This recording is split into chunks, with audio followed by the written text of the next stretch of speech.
एक 19 साल की लड़की रोजाना की तरह स्कूल जाने के लिए अपने घर से बाहर निकलती है, लेकिन जब शाम होता है तो घर वापस नहीं लौटती है। दोस्तों, आप लोग तो पता होगा कि एक माँ बाप को एक जब उसकी जवान बेटी घर से बाहर निकल जाए और वापस ना लौटे तो उसके दिल पर क्या बीतती होगी। उसके जो माता पिता रहते हैं थाने में जाते हैं, रिपोर्ट लिखवाते हैं, लेकिन वहाँ पर भी उसको उन लोग को कोई फायदा नहीं होता है। फिर इसके 38 दिनों बाद एक अलग ही खुलासा निकलकर सामने आता है, जिसे जानकर लोग चौंक जाते हैं और परेशान हो जाते हैं। दोस्तों, ये वाकया जो आज की कहानी है सचमुच हैरान कर देने वाली कहानी है। तो इस घटना की पूरी जानकारी इस वीडियो में देखिएगा और इस वीडियो में लास्ट तक बने रहिएगा। तो दोस्तों नमस्कार, मैं हूं ज्योति कुशवाहा और आपका ज्योति वॉइस चैनल में तहे दिल से स्वागत है। दोस्तों, वीडियो में आगे बढ़ने से पहले आपसे रिक्वेस्ट है कि अगर आप मेरे चैनल पर नए हैं तो वीडियो को लाइक कर दीजिएगा, शेयर कर दीजिएगा और चैनल को सब्सक्राइब जरूर कर दीजिएगा ताकि हमारा हौसला बढ़ता रहे। तो दोस्तों, आज की जो एक सच्ची कहानी मैं आपको सुनाने जा रही हूँ, ये कहानी है चंडीगढ़ प्रदेश के। चंडीगढ़ प्रदेश का एक शहर पड़ता है पंचकुला, और इसी पंचकुला का एक थाना पड़ता है मनसा देवी। मैं बात कर रही हूँ 27 अप्रैल सुबह के करीब 6 बजे के आसपास। दरअसल इसी मनसा देवी के थाने के अंतर्गत मजदूरों ने कुछ अपनी झुंगियां बना रखी थी, और उसी झुंगियां में से जो औरतें होती हैं जंगल में जाती है लकड़ी लेने के लिए। लेकिन जब उस जंगल में जाती है तो वहाँ देखती है कि एक जगह पर आग जल रहा है। जब उस आग के समीप जाती है तो देखती है कि एक लाश जल रहा है। जब औरतें इस घटना को देखती है तो रोती है, चीखने चिल्लाने लगती है। फिर वहाँ के जो मजदूर रहते हैं उसके चिल्लाने की आवाज़ को सुनकर उस घटना स्थल पर पहुँचते हैं तो देखते हैं कि एक लाश जल रहा है, जो कि वो लाश औरत की रहती है। इसके बाद उसी मजदूरों में से कोई पुलिस को कॉल कर देता है। जब पुलिस टीम थाने में जो कॉल करते हैं तो पुलिस अपनी टीम के साथ उस घटना स्थल पर पहुंचती है।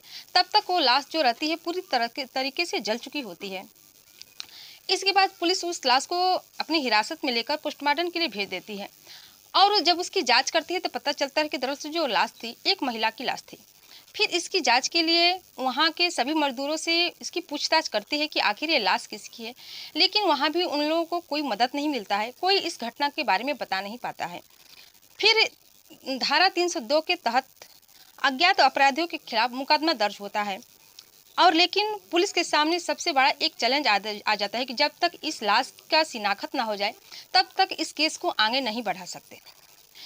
इसके बाद दोस्तों, केस को शिनाख्त कराने के लिए उस एरिया में जगह जगह उस तस्वीर की फ़ोटो प्रिंट करके जगह जगह तस्वीर लगवा दी जाती हैं गाँव में, गलियों में, जिससे इसका पता चल सके। और जब पोस्टमार्टम का रिपोर्ट सामने निकल कर आता है तो उसका ये होता है कि उस महिला के शरीर पर घाव ही नहीं थे, बल्कि उसके पेट में 4-5 महीने का बच्चा भी था। जब पुलिस इस बात को सुनती है तो अचंभित हो जाती है, परेशान हो जाती है। ऐसे ही कुछ दिन बीत जाता है, लेकिन इसका पता अभी तक नहीं चलता है। फिर एक दिन उस थाने में 29 अप्रैल को एक थाने में एक आदमी आता है जिसका नाम ललन प्रसाद होता है। वो अपनी बीवी के साथ आता है और कहता है कि थानेदार साहब, आप लोग दरअसल जिस लाश की जांच पड़ताल कर रहे हैं वो लाश किसी और की नहीं बल्कि मेरी बेटी का है। मेरी बेटी का नाम गुरप्रीत कौर है। जब पुलिस इस बात को सुनती है तो उन लोगों की लाश के शिनाख्त के लिए लाश के जहाँ लाश रखा रहता है वहाँ पर ले जाती है। जो दोनों पति पत्नी है इस लाश को देखते हैं तो रोने लगते हैं, बिलखने लगते हैं, कहते हैं कि ये लाश मेरे बेटी की ही है, गुरप्रीत कौर की है। पुलिस जब ललन प्रसाद से पूछती है कि क्या तुम्हारी बेटी की किसी से दुश्मनी थी, तो ललन प्रसाद बताते हैं कि मेरी बेटी की किसी से दुश्मनी नहीं। और पुलिस पूछते है कि इसकी हत्या किसने की, तो ललन प्रसाद जो रहते हैं बताते हैं मेरी बेटी की हत्या सुरेंद्र ने की है। जो सुरेंद्र है वो मेरी बेटी का प्रेमी है, दोनों एक दूसरे से प्यार करते थे, लेकिन सुरेंद्र अलग अलग बिरादरी का था, अलग जाति का था, जिससे हम उसको पसंद नहीं करते थे। इसी के चलते अपनी बेटी की शादी भी तय कर दी थी। लेकिन एक दिन जब वो घर से बाहर निकली तो घर पे वापस आई ही नहीं। हमारी बेटी को सुरेंद्र ने ही कत्ल किया है और उसको मार डाला है, उसको जला दिया है। इसके बाद दोस्तों जो पुलिस रहती है सुरेंद्र के घर जाती है, उसके खिलाफ मुकदमा दर्ज करती है और उसके घर पर जाती है तो सुरेंद्र का भी पता नहीं चलता है। फिर जब ऐसे कुछ दिन बीत जाते हैं और इस केस की अभी छानबीन चलती ही रहती है। फिर एक दिन थाने में जो गुरप्रीत कौर है वो आती है और थानेदार से कहती है कि थानेदार साहब, मैं ही गुरप्रीत कौर हूँ और मैं जिंदा हूँ, मरी नहीं हूँ। दरअसल जब मुझे पता चला कि मेरी मुझे आप लोग खोज रहे हैं तो मैं थाने में हाजिर हो गई हूँ। पुलिस जब इसको गुरप्रीत कौर को देखती है तो अचंभित हो जाती है, परेशान हो जाती है। उनका जो केस है और भी पेचीदा हो जाता है। फिर ललन प्रसाद को बुलाया जाता है और कहा जाता है कि आप तो कह रहे थे कि मेरी बेटी की लाश है, लेकिन आपकी बेटी तो जिंदा है। तो ललन प्रसाद रोते हुए कहते हैं कि दरअसल जो लड़की की लाश थी उसके नाक और आँख को देखकर मुझे लग रहा था कि मेरी बेटी ही है। या कहकर ललन प्रसाद जो रहते हैं अपना पल्ला झाड़ देते हैं। इसके बाद जो पुलिस का केस भी और भी पेचीदा हो जाता है। फिर वो नए केस को नए सिरे से शुरुआत करते हैं, नए सिरे से छानबीन करने लगते हैं। फिर एक दिन पता चलता है 3 मई को पता चलता है कि जो लाश है वो आरती नाम की औरत की है। आरती नाम की जो औरत रहती है उसकी है। फिर उसके जो पिता हैं सूरजपुर, जो कि सूरजपुर की रहने वाली है। जब पुलिस इस बात को पता चलते हैं तो सूरजपुर जाती है और उसके जो पिता रहते हैं ऋषिपाल, जिसकी जो उनसे ऋषिपाल से बात करते हैं तो जो ऋषिपाल कहते हैं कि हाँ मेरी बेटी आरती 26 अप्रैल से घर से लापता है शाम को और अभी तक घर नहीं आई है। जब पुलिस वाले कहते हैं कि आपकी बेटी जब लापता थी तो आपने थाने में रिपोर्ट दर्ज केस क्यों नहीं लिखवाया, रिपोर्ट दर्ज क्यों नहीं कराए। जो ऋषिपाल रहते थे कहते हैं कि मैंने थाने में भी गया था और अपनी बेटी की गुमशुदा का रिपोर्ट भी दर्ज कराया था, लेकिन कहीं से कुछ पता भी नहीं चला। मैं खोज कर थक हार कर बैठ गया हूँ, लेकिन मेरी बेटी का कहीं पता नहीं चला है। दोस्तों जब पुलिस इस बात को सुनती है तो छानबीन करने लगती है। उसके पिताजी बताते हैं कि जो मेरी बेटी आरती है वो शादीशुदा ही नहीं बल्कि उसके 11 साल की उसकी बेटी भी है। दरअसल जो उसके पति है उसके पति से उसकी बनती नहीं है, इसलिए वो अपने माँ बाप और भाई भाभी के साथ ही रहती है। पुलिस जब इस बात को सुनती है तो इसका पता लगाने में जुट जाती है और आरती का मोबाइल नंबर चेक करती, कॉल डिटेल्स निकालती है। जब कॉल डिटेल्स निकालती है तो पता चलता है कि एक शख्स है जिससे आरती लगातार 4-5 महीने से बात कर रही है।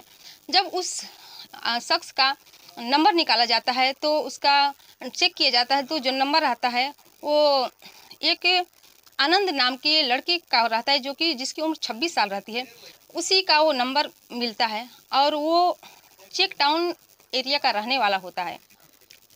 जो पुलिस है फिर उसको छानबीन करने लगती है और उस नंबर को जिस दिन आरती की मृत्यु हुई थी, जहां लाश को जलाया गया था, उसका भी ट्रेस करते हैं तो वहाँ भी उसका लोकेशन मिलता है, उस जगह पर भी लोकेशन मिलता है। पुलिस इस बात को समझते देर नहीं लगती, तुरंत आनंद को खोजबीन करने लगते हैं। फिर एक दिन आनंद को पकड़ लेते हैं। जब आनंद को पकड़ लेते हैं तो उसको हिरासत में ले लेते हैं और आरती की मौत की वजह उससे पूछने लगते हैं। पहले तो आनंद रहता है, कुछ बताता नहीं है। इसके बाद जब पुलिस अपने तरीके से पूछताछ करती है तो सब सच बता देता है। वो बताता है कि दरअसल मैं और आरती एक दूसरे से प्यार करते थे। एक दिन जो आरती रहती है अपनी भाभी के साथ कपड़े खरीदने जाती है मार्केट में और जिस दुकान पर जाती है उस दुकान पर आनंद उसी में काम करता रहता है। जब आनंद को देखती है तो दोनों एक दूसरे से प्यार हो जाता है और दोनों एक दूसरे को नंबर दे देते हैं। जब नंबर दे देते हैं दोनों बातचीत करने लगते हैं। ये अपनी कहानी बताती है और आनंद जो रहता है वो भी अपनी पत्नी से उसको भी नहीं बनता था, वो भी अकेला रह रहा होता है। जब दोनों बात करते हैं तो दोनों की कहानी सेम ही होती है और बात करते करते दोनों में प्यार हो जाता है और प्यार के बाद दोनों में संबंध भी बनने लगते हैं, संबंध भी बनाने लगते हैं। दोस्तों जब ये सिलसिला एक बार चालू होता है तो वो हमेशा चलता ही रहता है और ये जब दोनों के परिवार वालों को इस बात की खबर भी लग जाती है, लेकिन दोनों के परिवार कुछ बोलते भी नहीं है। फिर ऐसे ही करते करते जो एक दिन आरती रहती है वो प्रेग्नेंट हो जाती है। जब प्रेग्नेंट हो जाती है तो बहुत खुश होती है। वो आनंद से कहती है कि आनंद मैं प्रेग्नेंट हो गई हूँ, अब मैं तुमसे शादी करना चाहता हूँ। जब आनंद इस बात को सुनता है तो वो बहुत ही मन गुस्सा होता है। फिर कहता है आरती से कि मुझे कुछ वक्त दो, कुछ समय दो। इसके बाद आरती कुछ दिनों के बाद फिर आनंद को शादी करने के लिए प्रेशर डालने लगती है, दबाव डालने लगती है। फिर आनंद कहता है कि मैं अभी शादी नहीं कर सकता। फिर ऐसे ही कुछ दिन बीत जाते हैं दोस्तों। इसके बाद घटना के इससे 2-3 महीने 5 महीने हो जाते हैं और आरती का जो शरीर है कुछ अलग ही दिखने लगता है, उसका पेट भी निकलने लगता है। फिर आरती एक दिन कहती है आनंद से कि अब हम लोग को शादी करने लेनी चाहिए क्योंकि हमारा पेट भी बाहर आ रहा है, लोग देखेंगे तो क्या सोचेंगे। उसको प्रेशर डालने लगती है, लेकिन आनंद जो रहता है वो आरती से दरअसल शादी करना ही नहीं चाहता था।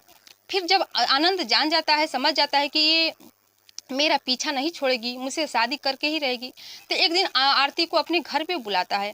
और जब वो घर पे आरती को बुलाता है तो जब आरती उसके घर पे जाती है तो आनंद का जो भाई रहता है आकाश वो भी उसके साथ रहता है। फिर आरती वहाँ जाती है और शादी के लिए आनंद से बात करती है। इसी बीच दोनों में शादी की बात को लेकर लड़ाई हो जाती है और जब लड़ाई हो जाती है तो आनंद कहता है कि मैं तुमसे शादी करना ही नहीं चाहता। तुम ये बच्चा, क्या सबूत है कि बच्चा मेरा ही है? तुम्हारा संबंध न जाने कितनों लोगों से है और ये बच्चा उन्हीं लोग का होगा, मेरा नहीं है। इस बात को जब आरती सुनती है तो गुस्सा हो जाती है और इस बात को लेकर दोनों में लड़ाई हो जाती है। जब लड़ाई होती है तो जो आनंद रहता है आरती को बहुत ही अपने घर में ही बुरी तरीके से पीटने लगता है और पीटने के बाद अधमरा सा कर देता है। फिर जो आनंद अपने भाई के साथ मिलकर उसको गला दबाकर उसको मार देता है और उसी की बाइक रहता है, आरती का ही बाइक को लेकर दोनों उसको लेकर मनसा देवी के जंगल जाते हैं और वहाँ पर उसके लाश को रख देते हैं। फिर उसी की बाइक को लाकर उसमें पेट्रोल डलवाते हैं और पेट्रोल लेकर जाते हैं और उस पेट्रोल को डालकर उसकी लाश को वहाँ पर जला देते हैं, फूंक देते हैं। जब ये कहानी पुलिस को आनंद बताता है तो पुलिस इस घटना को सुनकर अचंभित और परेशान हो जाती है और उसके पिता भी इस घटना को सुनकर परेशान हो जाते हैं कि आखिर आनंद मेरी बेटी के साथ ऐसा कांड कर सकता है। तो दोस्तों, यह घटना सुनाने का उद्देश्य आपको दुखी करना या परेशान करना नहीं था, बल्कि जागरूक करना और सचेत करना था। और जो पुलिस टीम रहती है आनंद और उसके भाई को दोनों को खिलाफ मुकदमा दर्ज करती है और उन लोगों को हिरासत में लेकर जेल भेज देती है। तो फिर मिलते हैं अगले दिन नई कहानी के साथ, नई वीडियो के साथ। तब तक के लिए जय हिंद, जय भारत।